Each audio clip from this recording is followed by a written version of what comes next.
క్రీస్తునందున్న ప్రియులకు ప్రేమతో వందనాలు తెలియజేస్తున్నాను. మే నెల 31వ తేదీ 2026. ఈరోజు దావీదు గారి ద్వారా దేవుడు మనకు చేస్తున్న వాగ్దానం ఏమిటనగా 66వ కీర్తన 20వ చరణం. దేవుడు నా ప్రార్థనను త్రోసివేయలేదు, నా యొద్ద నుండి తన కృపను తొలగింపలేదు. ఆయన సన్నుతింపబడునుగాక. ఆమేన్. నా ప్రియమైన సహోదరి సహోదరులారా, మనం ఆరాధించే దేవుడు కృపా సత్య సంపూర్ణుడు, కృపగలిగిన దేవుడు. పర్వతములు తొలగిపోయినా, మెట్టలు తత్తరిల్లినా ఆయన కృప ఎన్నడూ మనల్ని విడిచిపోదని పరిశుద్ధ గ్రంథం సెలవిస్తుంది. దేవునికి మహిమ కలుగును గాక.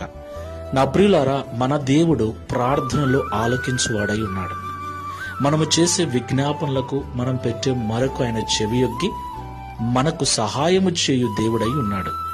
దేవునికి మహిమ కలుగును గాక. ఆయన మన